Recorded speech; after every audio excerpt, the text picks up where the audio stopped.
All right, so me and you got a lot to talk about, and there's a lot of different places where we could start. We kind of talked about it a little bit before the show, but to start off, we should say before we kind of get into the whole like clusterfuck that was the judging and all the stuff at UFC 282 and even Bellator 289.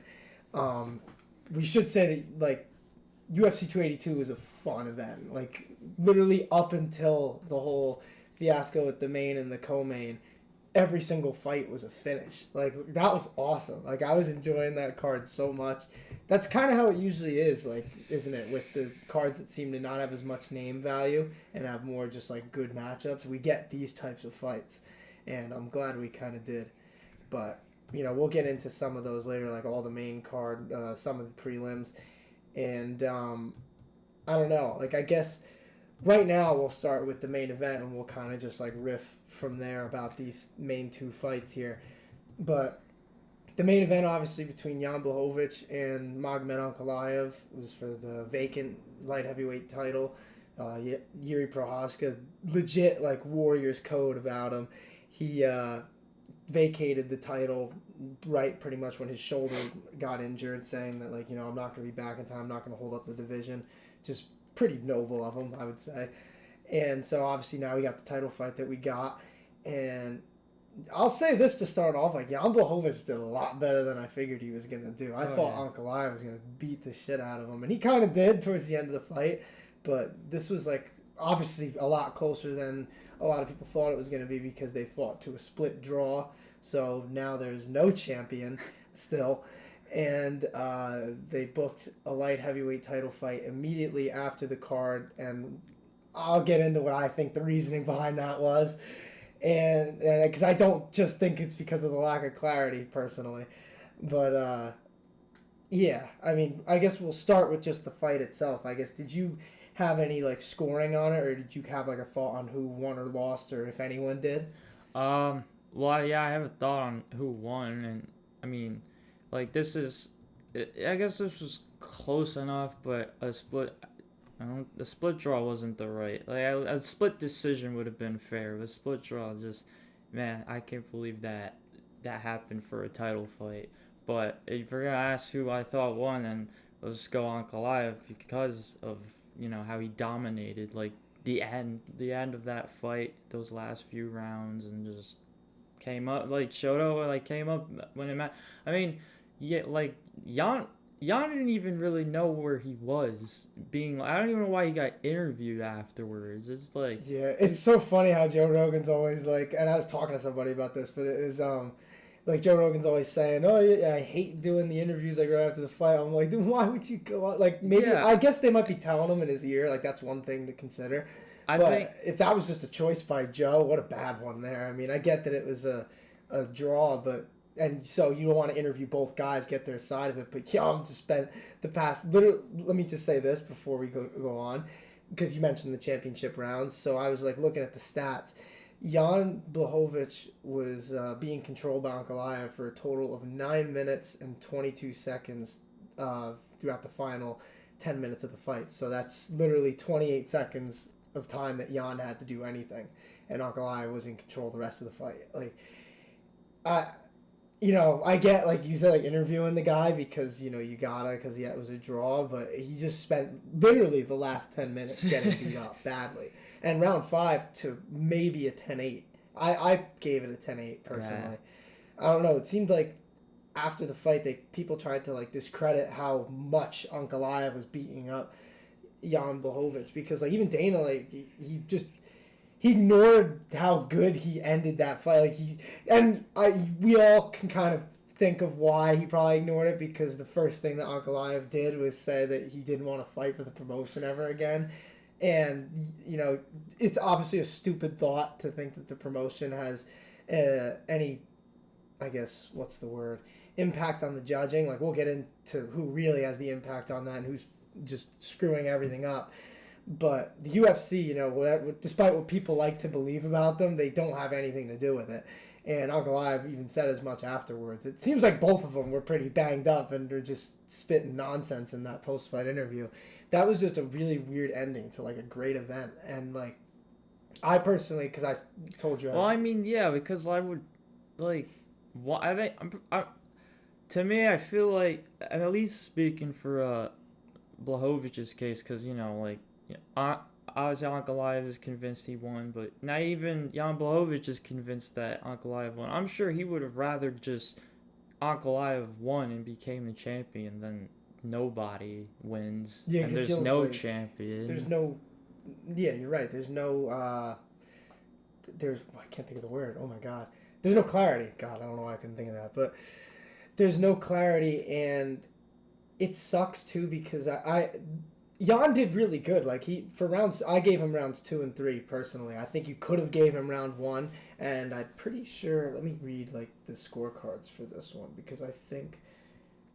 Yeah, all 3 judges gave Jan round 1. So like, I was shocked by that because I thought that round was close, and I gave it to Ankalaev. Yeah, but it was. I mean, it was kind of like just sparring going on in the beginning. So yeah, I agree with that, and I think even the stats were probably pretty close up.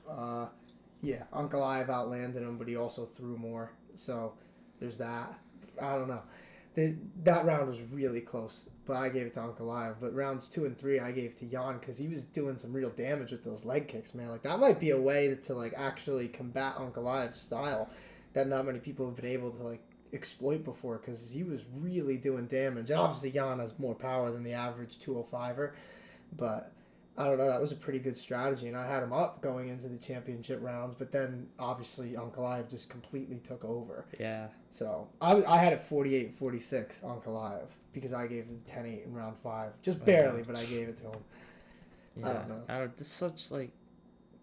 I don't know. It's like, well, I don't know why. I just don't get why it has to be so complicated. It won't make sense. It never makes sense to me. There just needs to be like a more open process about what the rules are, and maybe like some. Yeah, exactly. That when when you're pretty much like leaving everyone else in the dark, and like everyone's just we're all scoring it ourselves and stuff too, and like like.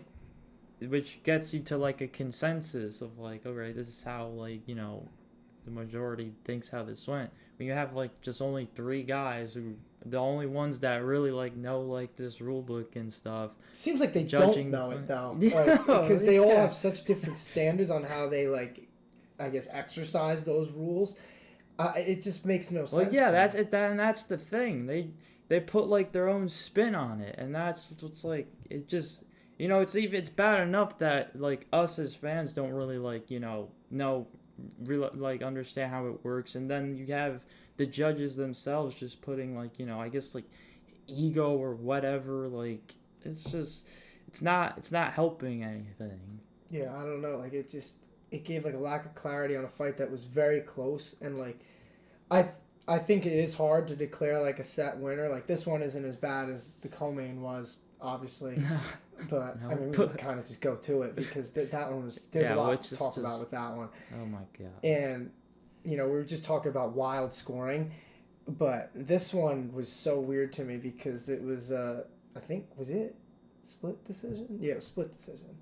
I think it might have been unanimous actually. No, this was unanimous decision. Yeah, that's crazy. Yeah, that's crazy, because. The only one that because I can't even say I agree with any of them. Doug Crosby, he's getting a lot of shit too because of Bellator 289. He scored 50-45 for Danny Sabatello in the main event, which was just bonkers. Like that was crazy. I'm a big control versus. This is a great time to debate control versus damage, because in that fight that was like the best example of it. But we'll kind of get to that one in a second. But in this fight.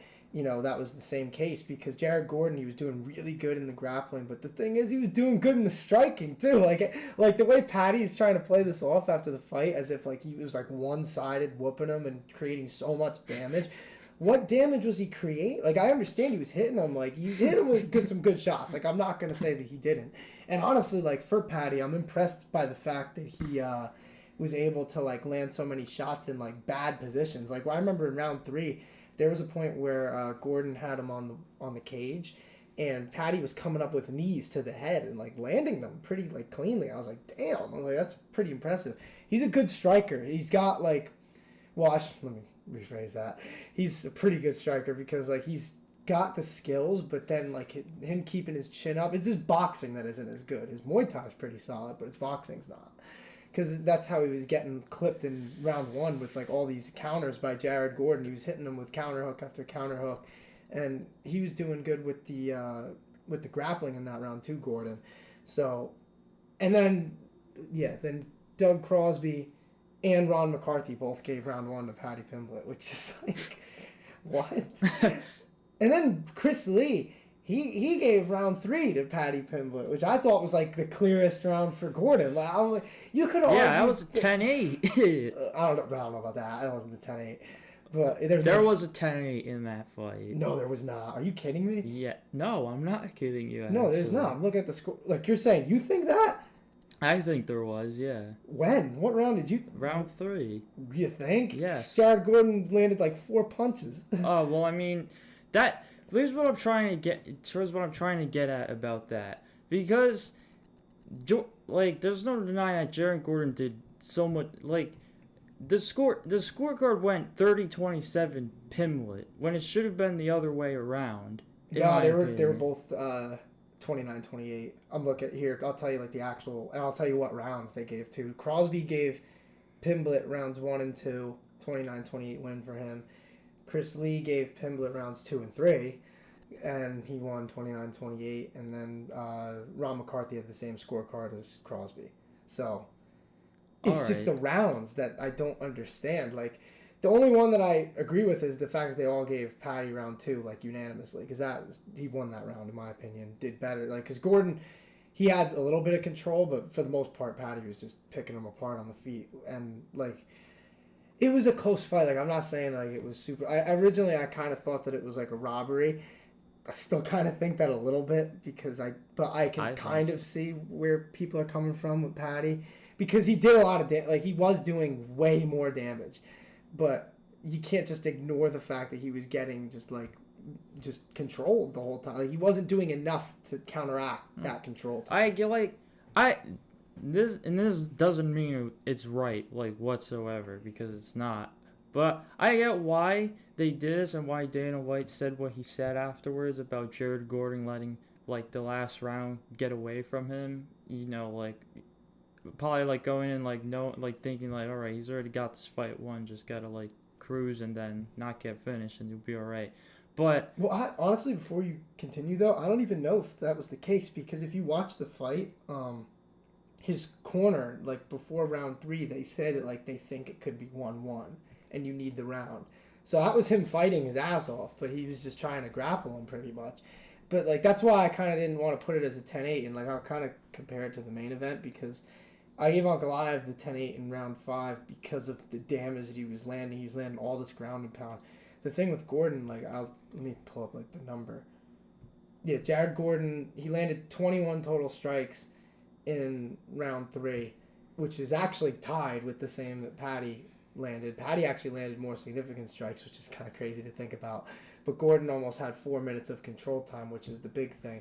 I mean, I don't know about you, but like for me, just personally, like I don't value like just complete control time as like a 10-8, like unless there's like a finish that's close, which in that case there was never anything even near being finished. But I don't know. It's just a weird scorecards.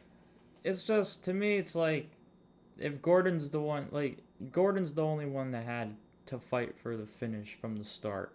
Paddy just had to not get finished. That's how I see it, and that's just, it's not, not fair. It's not fair. It's really that simple, to be honest with you, because that's pretty much what Dana White said afterwards. Like, he let the fight get away from him because he's not. Yeah, he's not. But the thing, what's Paddy Pimblett doing to, like, Paddy Pimblett's just not getting finished. That's it. Paddy was doing good. He was the only one in that fight, even though I thought Gordon won. Paddy was the only one in that fight going for a finish, even in the bad positions, like I told you, with the knees, and then I forget if it was round 2 or 3 when he caught him in that choke on the way down. Like, even with the punches, like in round 1, Gordon was landing good counters, but like it wasn't. They weren't fight finishers. Like, I don't know. Paddy, in my opinion, was the only one going for it. But like, what? I don't know. What did you kind of think of that? Because are you kind of saying because? Then maybe it's just a style. Maybe it's just a styles thing. Honestly, maybe this matchup was just made to cater for Paddy. To showcase that striking for a guy who's not really going to give it back to him.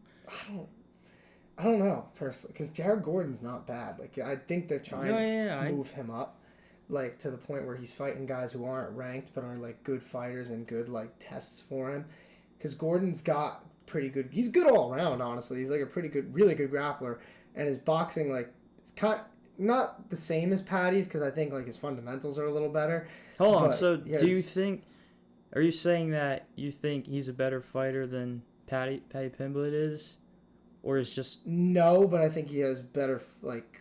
fight fundamentals, if that makes sense. Like, I think Paddy, like... All right, yeah. Okay. He's a better... Like, Paddy's a better finisher. Like, he can hit you with something, like, even if he's losing the whole fight, which is, like, I think what makes him kind of exciting. Yeah. Because he is so hard to get out of there, and then when he does end up landing his shots, he's usually putting some authority behind it. But Paddy himself even said in round 3, he took his foot off the gas because he thought he won, which is stupid. But not really, actually. It wasn't stupid because he did win. But I don't know, man. And, like, I just don't think that there's really a way that you can score it for Paddy. Like, maybe because round 1 was kind of close, but I don't know, because Paddy was landing a lot of, like, teeps and stuff and, like, his good kicks to the body and leg kicks and stuff like that. But Gordon was landing, like, the more powerful shots, like, with the hooks. And Paddy's so tough that they weren't really affecting him. But then in round 2, like I said, I thought was clearly Paddy. But then round 3, I thought was clearly Gordon. But apparently some of the judges didn't really think so. So I don't understand, like, how there can just be so much variability in, like, how fights are scored. And then, I don't know, like, we can go... I don't need... It's... I mean, I honestly, not going to say I know, but, like, I feel like I know what it's because of, and it's just to incentivize finishing somebody. I don't... Wait, like, you're saying the judging is? Or no, like... for, like, it's just... I don't even... Because to me, there's not really, like... I can't really think of anything else as to why, like, the scoring would be like this, like, just... I just confusing because the judges are like they don't understand the criteria, like, or it's not that they don't understand it, but they all interpret it differently. Yeah, they all put their own spin on it. Yeah, they're the only well, apart from, like, refs and whatever, like, inside people and higher ups, like, they're the only ones that, like, that gotta, like, learn this rule book and stuff, and then to the outside, eye and everything. Everyone, like, fans like us, were just made to, like, look like idiots for, like, thinking the fight went one way when, like, judges are scoring it the other way. They give you the brief text of, like, what the rules are. It's like striking and effective striking and effective grappling, followed by aggression and octagon control. So, like, you get one sentence to interpret that whole rule book. And, like, I'm sure there's a lot more for the MMA judges that they have to, like, look at. But if it is that simple, then I think that's probably the problem. So, I don't know. Like, there's a lot of different ways you can improve. Because 50-45, which is what Dub Crosby gave to Danny Sabatello in the Bellator fight, I just don't understand how you can come to that. Like, because Sabatello, you were talking about Jared Gordon. Hold on. So, for this fight, Jared Gordon versus Paddy Pimblett, all 3 judges had a different scorecard. No, I think McCarthy and Doug Crosby had the same. Yeah. Okay. Only Chris Lee had a different, and he just gave Gordon round 1 and Paddy round 3, which I don't know, man. Like, there's stats to back it up, but it's just like you just watch the fight. Like, how do you watch a guy get controlled for 4 minutes, even if there's no damage? And he does, like, Paddy did land a few good shots, but nothing of note. So I don't understand how you could just give him the 3rd round. That one was on Chris Lee, I think. Yeah.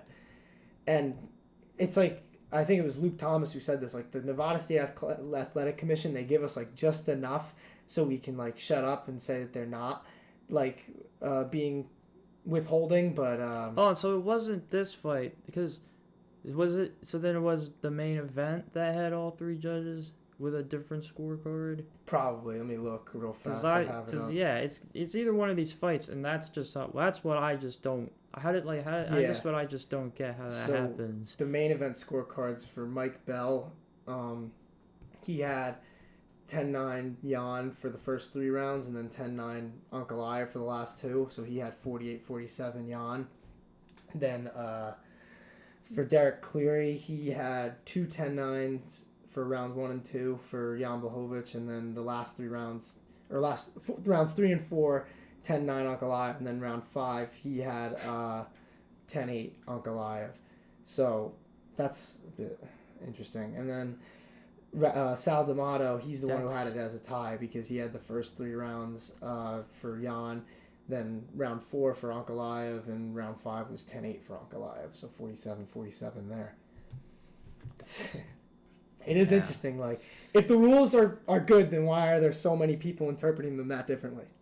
That's kind of like the issue here, right? Yep, pretty much. Because like that's just not something that should happen. And then on, like I was saying about Bellator, this is, Brian Miner and Eric Colon, they scored it the same, and I thought they scored it well. They had it 48-47 for Stotts, but then Doug Crosby, all 10-9s for Danny Savatello. So that just tells you that he only values control time, because Danny Savatello is a good fighter, really good wrestler, but he does not do damage when he's on top. So for you to like just ignore all of like Stotts' damage that he was landing in that fight, it's just ridiculous. I just don't know how you score it that way. And that's like when you get back to this whole damage versus control thing, because how much should each of those things matter? I don't think Danny Savatello beat Stotts. Yeah, the thing about Stotts too is like, he was defending like a decent amount of takedowns too. Savatello went for like 1 million takedowns in this fight, and like I think it's something like 4 for naturally, like as a good wrestler as he is, like you're gonna like the control. You're gonna have the control time like advantage in that sense, but Stotts. He's laying there plenty of body on the ground. He's literally on top of Stotts, and Stotts is hitting him from the bottom. Like, how do you say that Savatello's winning? Like, he's not controlling him. Stotts got more than enough offense, and despite that. Yeah, but then apparently not to Doug Crosby. Like, this is what I'm saying, dude. Like, what is the deal with these commissions? I just don't get it. Like, there needs to be, like, some sort of overhaul here on judging. Like, even if it's not a change of the rules, just have your guys like sit down and like fully explain like what they're supposed to be looking at, because how could you have that much different? That's what at least like me and you want. Like we're not asking for a lot here, Just like be open with like the freaking consumer. Yeah, like because you say that these are because the rules, that's exactly when you have judges don't follow them. Like when you have like we were just talking a little bit about before the show, like how convenient it is that not every other fight on the card doesn't have like a special tag to it like the co-main and the main event does. How convenient it is that these last 2 fights have the most controversy, pretty much like washes at least for like the casual fan, for instance, trying to get like more into sport, like they see like, oh wow, like this this last second like title fight being put together, oh Paddy Pimblett's on the card, cool. Yeah, and they're also not watching all the prelims like we are, so they didn't get to see like exactly. So that just washes like pretty much all of that out, and now if anything that's driving the the watcher like just more away, like this too can even the watcher would probably be like like, oh, I don't think doesn't look good for Paddy right now, but yeah. And to be fair, that has nothing to do with the UFC either. Like that's just like the commission, like, and there's nothing. I can understand why Dana was so mad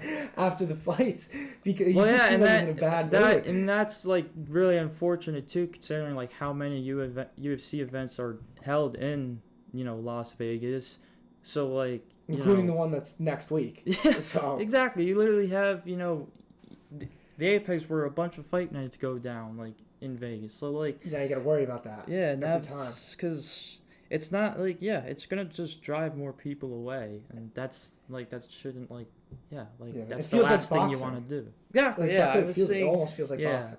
I was seeing a bunch of that on Twitter about how, like, you know, MMA is starting to, like, enter, like, boxing territory, and, like, yeah, like, come on, like, this. We'll see. I mean, it definitely is Really, starting yeah. to get interesting, but I don't know. The only talk that I just don't like is how the people are saying, like, the UFC must be rigging it. Like, they're not rigging it. It's like, just stop saying that. Like, it's a dumb opinion.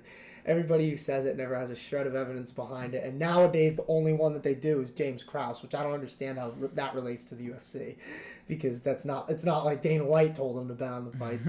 So allegedly. We'll see what happens there. We talked about that last week, but allegedly. I don't know. I guess we can put like a tie to like the judging conversations like for now, because like I think we kind of covered everything. There's not really much that you could say besides you just hope that they can somehow get these judges to like I said, if there's one rule set, how is there this much volatility? Like how much the UFC goes by like, so like, you know, they're about to like end their season, I guess you would call it, and then start next year. Like, yeah. So does like any like commission? Is there any like sort of meetup or whatever that, you know, brass like does or whatever? I don't in the think like so. the UFC's off season, quote unquote, like. Like you mean the UFC brass or the commission with the UFC?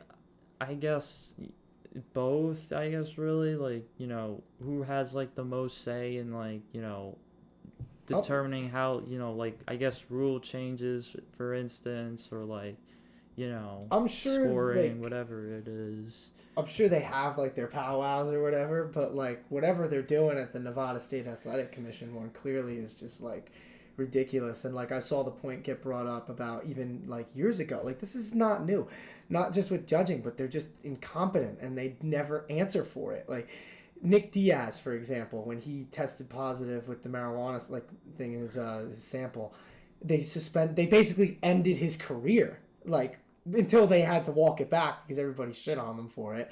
But like they suspended him, I think it was for 5 years, and he was like 33 or 30 or 32 or 33 years old. So you're suspending him until he's almost 40. Like you're killing the guy's career. Like, and you know, obviously, you know, people are coming back saying, like, yeah, weed isn't exactly a PED. Like let's get that one off the table. And then you know they got rid of the suspension, but by that point, like the damage was already done. Like you already had the guy sit out. It's just. I don't know, man. Like, we'll see if there's any improvement in 2023 because, you know, I shouldn't say that there's much to expect for, like, the last card of the year. Well, yeah. Hopefully it just goes well, but... That's what I'm hoping for. Yeah, I mean, we'll see. But I guess back to the co-main. I'm just, like, intrigued about, like, the whole thing with Paddy here and even after the fight and before it, honestly, because we can kind of... They all kind of relate to each other. So after the fight, obviously Paddy was saying how it wasn't even. I'm not gonna do the impression actually. It wasn't even close.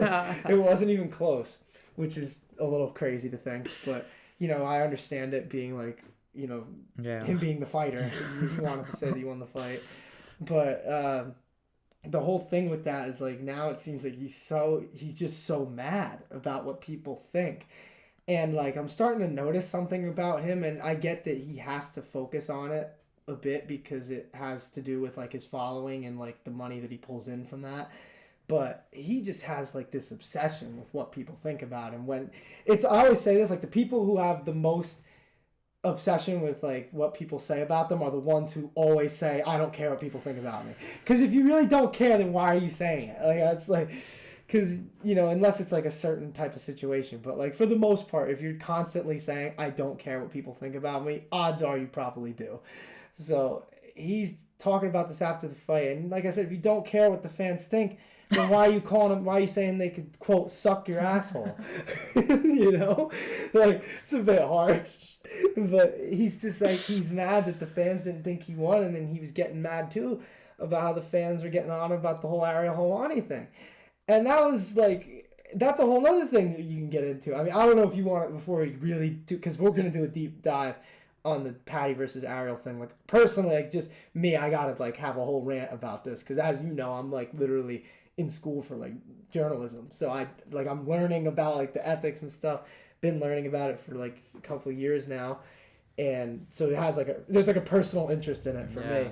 But just what do you kind of think of like Paddy's mindset? Like, do you because I think he just cares way too much about what people think, which I don't think he should, because he's a great fighter, he's a cool person. Like, why bother? People are gonna like you anyway.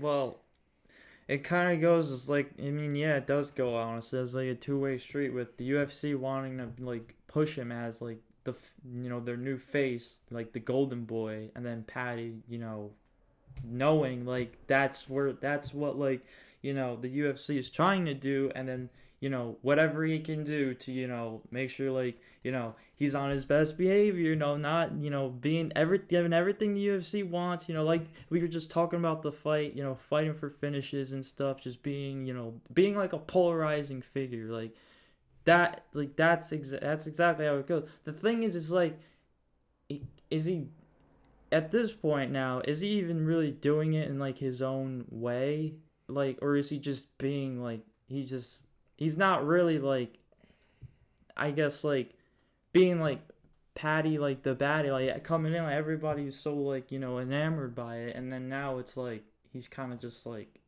he's just here, he just happens to be the guy the UFC really wants to like succeed, and then obviously get to the top, and like drawing a bunch of new fans and stuff, and like even like with Paddy's like Barstool deal, like even that's like just awesome for him. Yeah, like awesome. any and everything to like just get the name, like everybody talking about Paddy the Baddy Pimblett.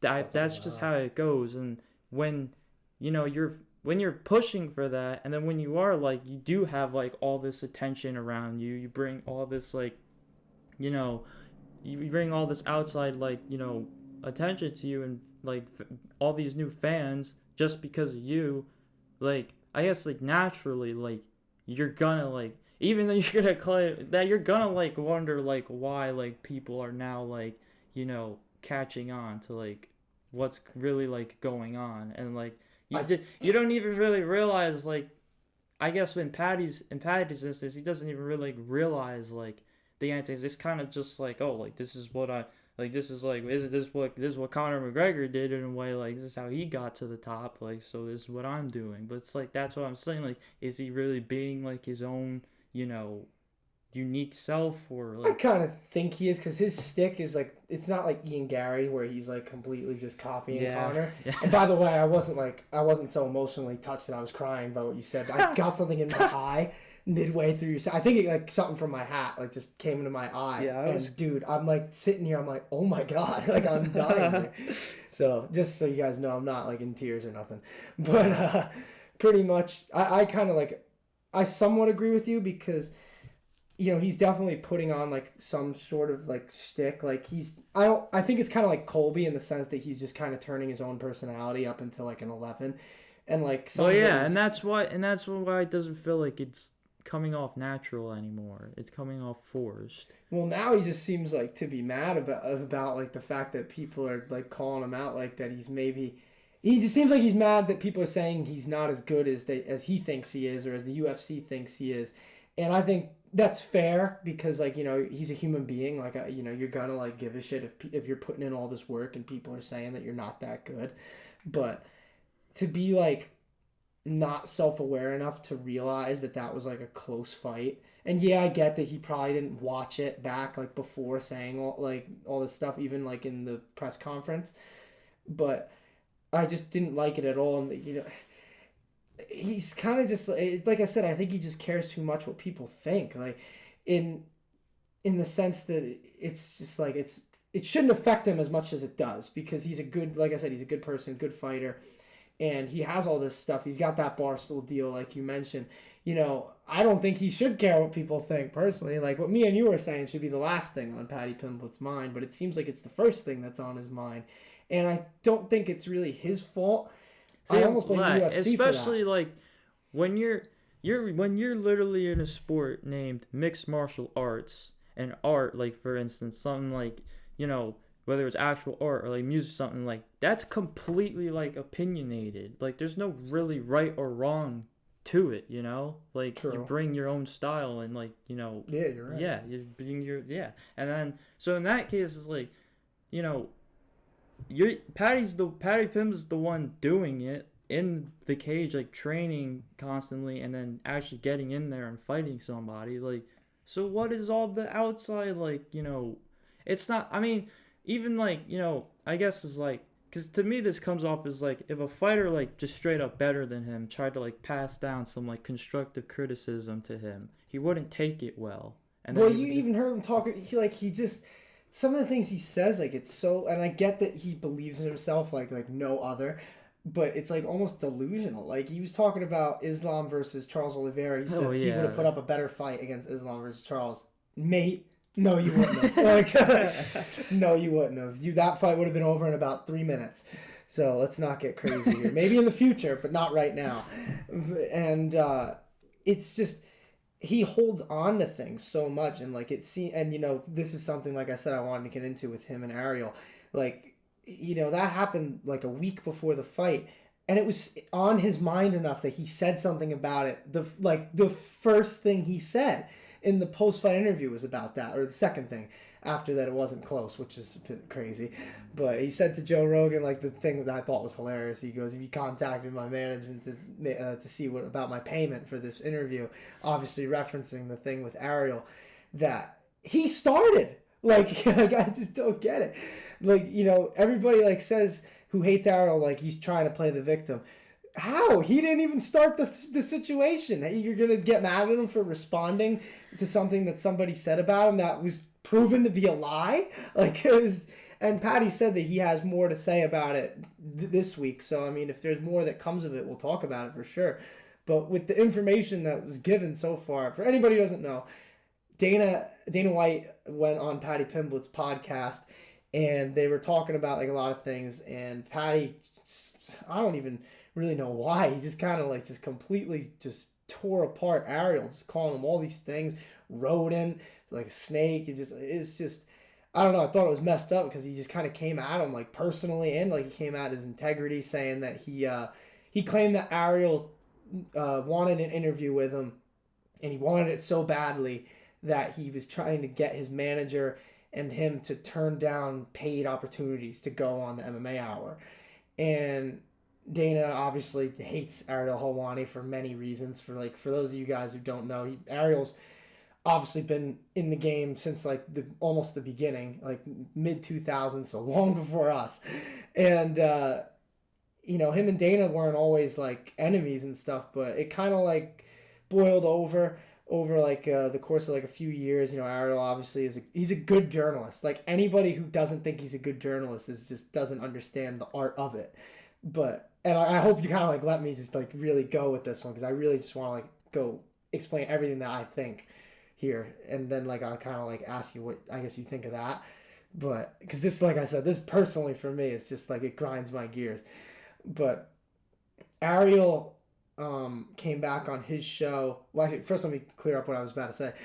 You know, obviously Ariel, you know, being a good journalist, is going to come at the UFC sometimes when he sees fit, if it matters. And for that reason, Dana doesn't really like that. And Dana, the thing with, like, the UFC is, like, there's a reason why you don't see, like, the New York Times or, like, other types of, like, outlets covering UFC events, is because, like, they're not going to get anything out of it. Like, Dana doesn't really, like, respond well to, like, media outlets that are asking him, like, real questions. And I'm not going to mention any outlets by name because I think that they do good work, but I do think some of the main MMA, like, media outlets sometimes almost act as, like, a PR firm rather than journalists, because even when they do come at him, they don't come at him with anything backing it up.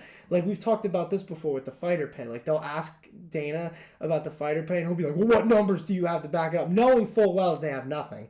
And they come back with nothing. And Dana does have a point. Like, if the fighters wanted to say what they were getting paid, they have every right to do it, and they don't, which is true.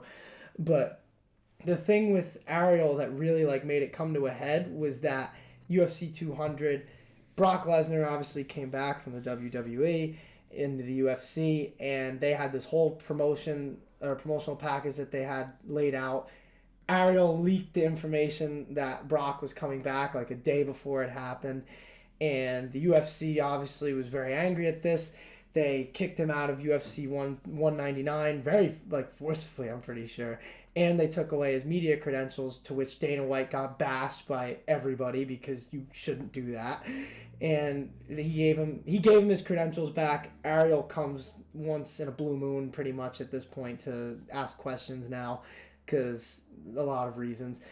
You know, this has been like a whole thing like for years, because Dana White has tried to get Ariel fired from Fox, ESPN, BT Sport, like all these things that like Dana White has tried to like get Ariel out of just because of like a personal beef. And you know, now we go to this, and Paddy, you know, shit on Ariel, and Dana obviously agreed with every word. He goes, I couldn't have said it better myself. Like, but then Ariel comes back on the MMA Hour with an hour-long video, coming back with receipts from, I think it was WhatsApp that he had with Paddy.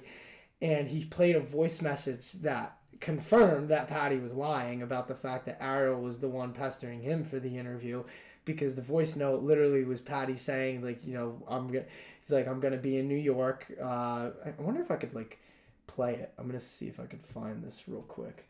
But he, in short, like, he kind of said that he wanted to meet up with him when he was in New York to do an interview. And, you know, Paddy eventually, like, got into contact with him again. He said, you know, I'm bad with scheduling. Just do it with my manager. We'll work something out. And Ariel did that, went to his manager, and his manager basically, like, implied that he wanted payment by saying, like, you know, we'll talk to, like, BT Sport or whatever, or MMA Fighting, like, to see, like, what your budget is. And this is where it gets a little weird, because I do think that Ariel kind of, like, took it a little too personally, and that's kind of why he got really mad and went off the hinges a little bit, which is why Paddy kind of, like, called him out. But at the same time, I understand why he was that angry, because, you know, he's a real journalist. Like, any real journalist would be at least a little bit offended by being asked, like, for payment for an interview, because, like, that's, like, really against, like, the code of ethics that you have, like, when you go through journalism school. Like, you should never be paying for an interview.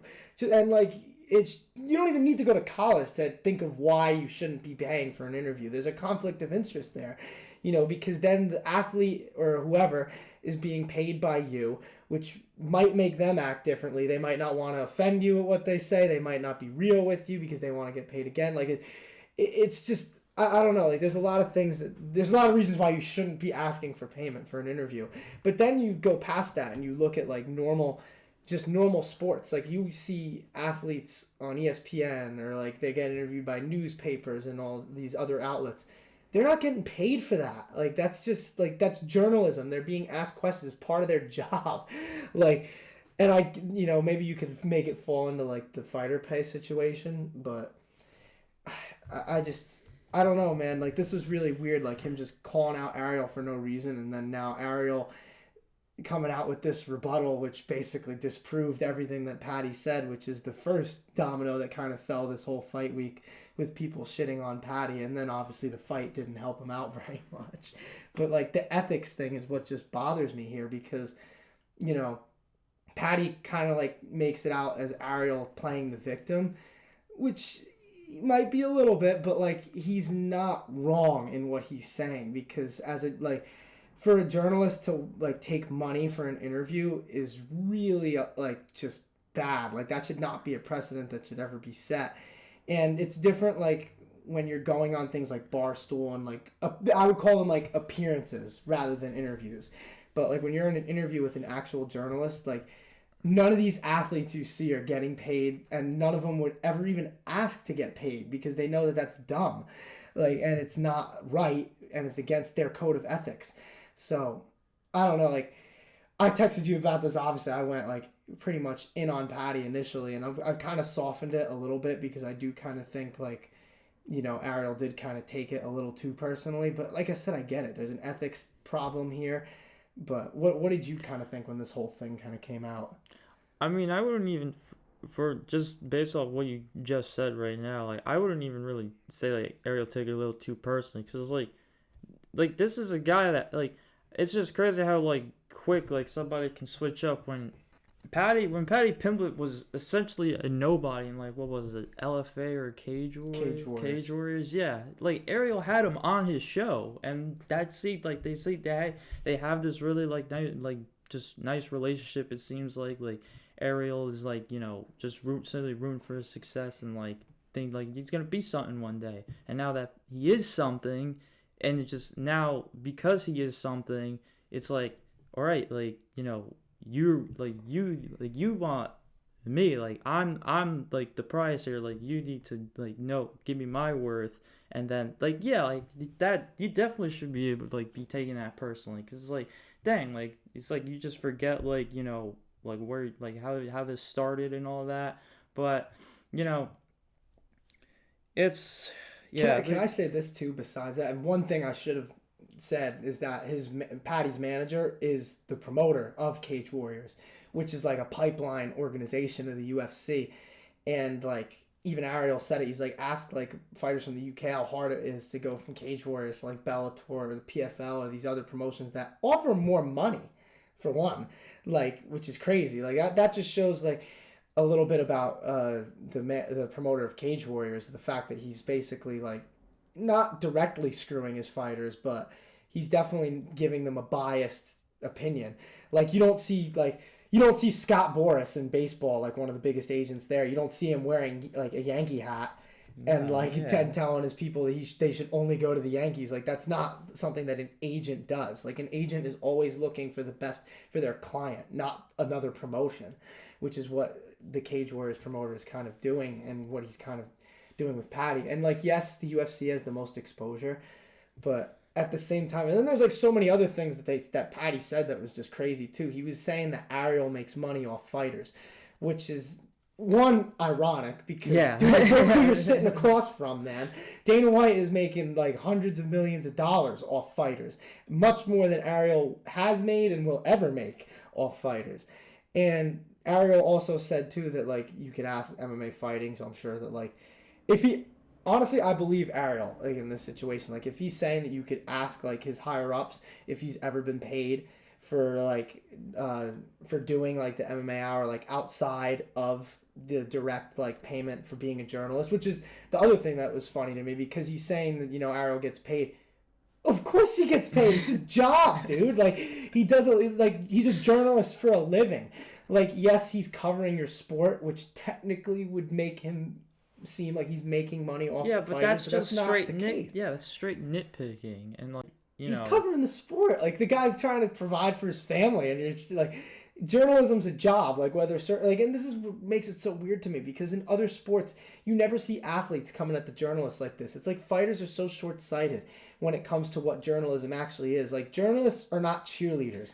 They're not here to like promote everything you do. And they're here to cover the sport. Like that's their job. Like it makes no sense to me. The people asking Dana these questions and stuff not actually challenging him because they're afraid that he's gonna go onto some public forum and just do what he just did to Ariel and just try to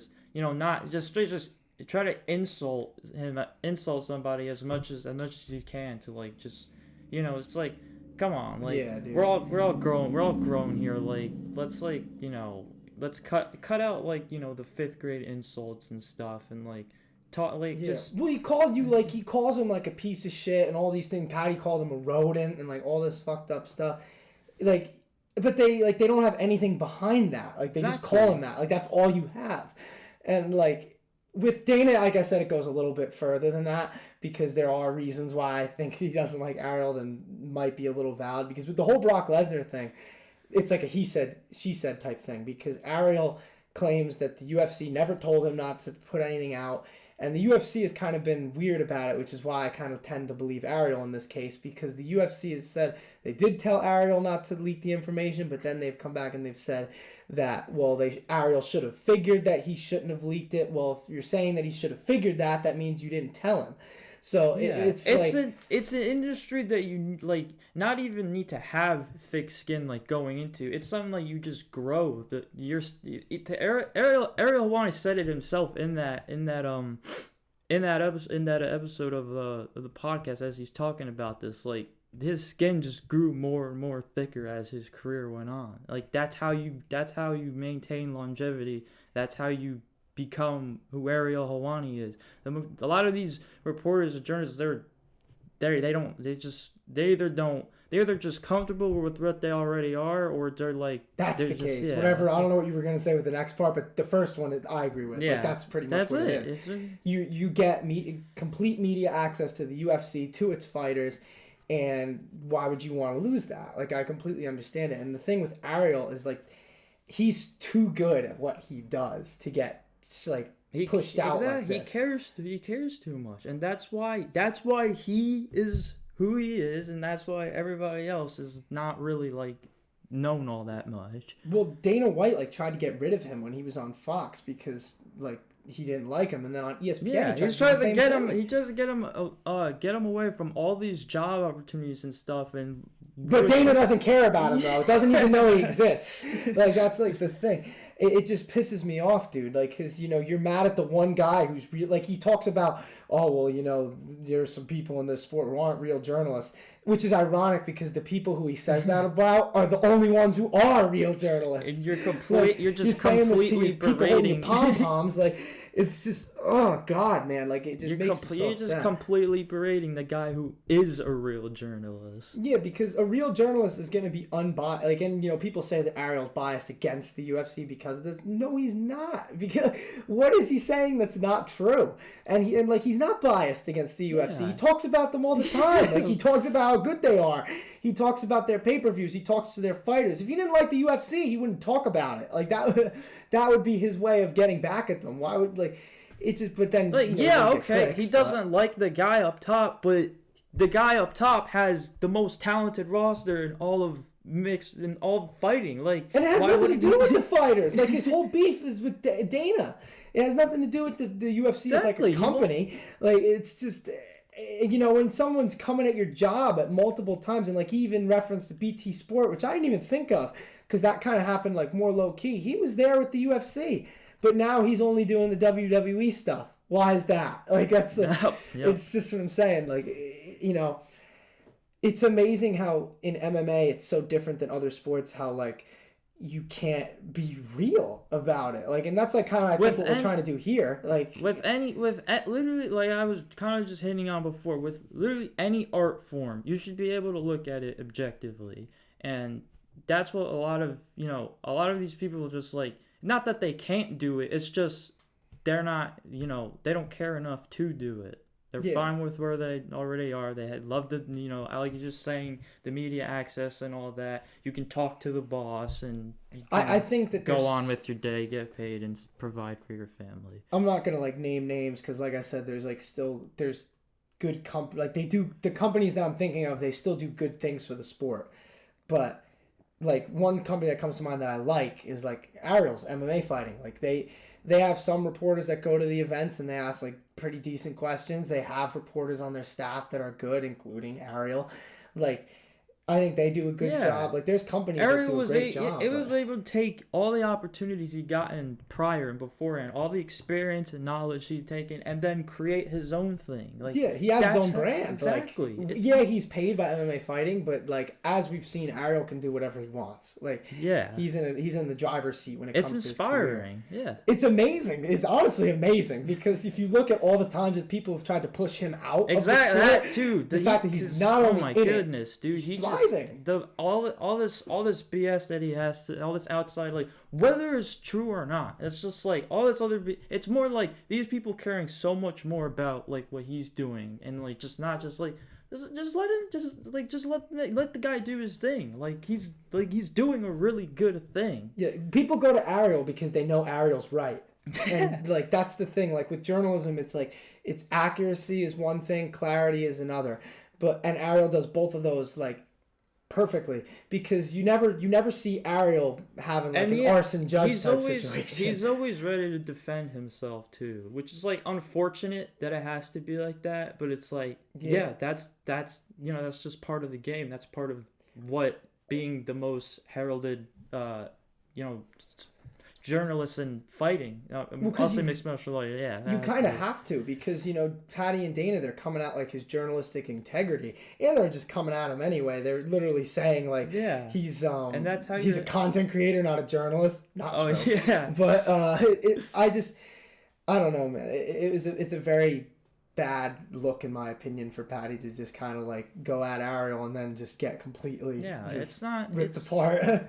It's not, it's just not like fairy. It's like, this guy brought you on, talking you up while you're essentially still a nobody, and now that you are somebody, it's like, kissing up to your boss and shitting on you're the guy. expecting payment from the guy. Like you sure as hell weren't expecting payment in 2018 when you're just trying to get your name out there. Yeah. And now, like, it's not, like, I don't know, it's wrong. It's not right. It's definitely odd, because like, he's not coming in. He's like, I truly I believe Ariel in this case, because he's the one who's given the receipts. Like, why would I not believe him? But like I said, like, I understand it from his perspective, because for one, like, being asked as a journalist to pay for an interview is just out of this world. Exactly. But you can sympathize with that. Exactly. But then, like, besides that, though, you're coming at him, like, in the sense, saying that he, like, makes all this money off fighters, which I thought, like I said, was just too funny, because you're sitting across from Dana White, who makes all this money off fighters. Yeah, and then he's like, "Oh, Ariel, how about you pull out your dollars?" Yeah, but like, that's not his job. Like, that's that's not his job, because he doesn't even have the dollars that you think he's making. Well, but it's not even that. Like, even if he was a billionaire, Ariel doesn't run the UFC. It's not his job to fix fighter pay. Like, if you want to fix fighter pay, why don't you pay them? Yeah. What? Like, he's a journalist. Like, his job is to cover this. This is what I'm talking about with, like, why I mean, like, the UFC tries to suppress, like, real journalism, because you look at, like, Ariel saying this stuff, and Dana will say, well, why don't you pay him? If anybody with a brain knows that that's not the journalist's job. If you look at the other sports, you say, maybe, like, you look at an article, for example, like, so and so isn't paid enough. You never see someone going at ESPN saying, well, why doesn't ESPN pay his contract? Like, that's stupid. It's a dumb place to be. Like, and then in the UFC, like, it's like these fighters and, like, the promotion, they don't understand that, like, the journalists are doing their job. Like, it's not their job to pay you, it's their job to cover the sport. Like, if you have a problem with your payment, take it up with Dana. It's your boss. Like, man, like I said, like, I'm getting crazy about this one, just because it's like, it's a stupid situation, because it shouldn't even be a thing. Like, because if people understood what journalism was, they wouldn't think that Ariel was wrong in the slightest. Like, that's what you do when you're wrong. When you know you're wrong, but you're not, your ego's too big that you're not going to openly admit it. You just contradict yourself constantly. That's all Dana White and Paddy Pimblett did in that interview. Yeah, dude, especially now that Ariel has debunked so much of that and, like, defended himself the way he did, it's just like, it's just a bunch of noise from Dana and Paddy. Yeah, man, it was just kind of... And the quote that he said, like, right after the fight, I will say, was funny. He said to Joe Rogan, this is the exact quote, he goes, "But you know what, Joe? Have you consulted my manager and see how much you're paying me for this interview?" Joe Rogan had probably no idea what he was talking about. If there is someone who doesn't care that Ariel exists, it's Joe Rogan. I don't like, but Dana White saying that's not true. Yeah. But it's like, exactly, just let the guy do his thing. Let the guy be his own person. Like, what the hell? Yeah, I just don't understand it. Like I said, I'll wrap it up with this, so we're not just, like, going in circles. But my main thing here is, like, it's amazing how much in MMA that people want to, like, shit on real journalism, saying that they're the biggest gripe about Ariel is people call him a shit stirrer. But, like, he's not stirring shit. He's reporting on the sport. Like, in turn that might be stirring things, like stirring the pot a little bit. But like he's talking about UFC fighter pay because that's something that people care about. He's not talking about it to pad his own pockets. He gets paid a set salary for his show. He can talk about whatever he wants. Like it's just like so stupid. He's even like mentioned like he's got like there's fighters and stuff that he like I guess you can say holds to a higher degree because of like just simply what they did for his career and like just putting his name out there more and stuff. But like you don't win like 13 straight Journalist of the Year awards, trying to be a shit stirrer. Like, yeah, exactly. And he wouldn't win them because it's like a fighters only. I think is like the award. Like they vote. Why would he? The fighters vote. He's like the dude is already as busy as it is. Why would he want to stir shit and now he's got something that he doesn't have? To play devil's advocate, I'd get why he'd want to stir shit because it would lead to clicks, but he's explicitly said he makes no money on how the videos there you do. Go. He gets paid a set salary for his contract. So it doesn't matter who he has on, it doesn't matter how many titles you won, how big of your name is, like he wants to talk to you. Yeah, man. He wants to, if anything, he wants the fighter themselves to express themselves more. Just like us as viewers and stuff can get to like, just a little more into like the people that we watch on TV. Exactly. Ariel loves the sport. Like if you know anything about Ariel loves MMA pretty much as much as we do, as much as any real MMA fan does. And any real fan who knows about Ariel knows that he's a good journalist, and that's why people don't like him, because he's asking the hard questions, he's talking about the tough topics, and the UFC doesn't like that, and they never will like that. So you're going to be dealing, like, I'm sure this ain't going to be the last thing with Ariel that we see. And like I said, I'm sure Paddy's going to come out with a response because he very much cares about what people are saying in this case. Yep. And cared enough to say it in the second sentence of his post-fight interview.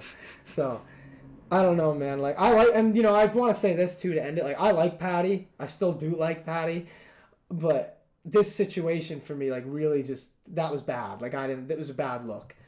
But I don't know. I guess with how we can probably get into the rest of the card, because I said this from the jump. Like this card was fantastic. Besides like all the bullshit with the co-main and the main event, and I'll talk like a little bit, I guess, like about the main card, and then maybe like touch on a couple of the prelims just real quick.